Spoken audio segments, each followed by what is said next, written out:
তো আমরা চেষ্টা করি যে শ্বশুরবাড়িতে যেরকম আপ্যায়ন পায় হ্যাঁ। ঠিক ততটুকুই আপ্যায়ন দেওয়ার চেষ্টা করি। তো এবং শ্বশুরবাড়িতে যে ধরনের খাবারগুলো শাশুড়ি মানে খাওয়াই যেমন হাঁসের মাংসটা শ্বশুরবাড়িতে গেলেই খানা পেলে তো সেকেন্ড টাইম আসতো না। আলহামদুলিল্লাহ আমার এরকম অনেক রিপিট কাস্টমার হয়েছে যারা একবার খেয়ে গিয়ে আবার বারবার এসেছে, ফ্রেন্ডস ফ্যামিলি সবাইকে নিয়ে এসেছে। তো এটাই আমার কাছে সবথেকে বড় পাওয়া এবং আনন্দের ব্যাপার। আচ্ছা, এতগুলো যে আইটেম, জামাইদের জন্য যে এত আইটেমের আয়োজন, এগুলো রাঁধুনিটা আসলে কি? রাঁধুনি তো আমি নিজে রান্না করি, পাশাপাশি আমার সাথে ও আছে, ও হেল্প করে। তো দুজনে মিলেই রান্না বান্না করা হয়। ওয়াও, আয়োজন জামাইদের জন্য আপনি একাই করেন? জি।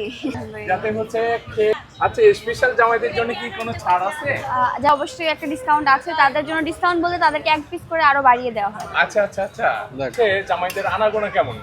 আলহামদুলিল্লাহ সবাই চলে আসে শ্বশুর বাড়িতে একবার হলো আচ্ছা। ঘোরার জন্য, দেখার জন্য, খাওয়ার জন্য।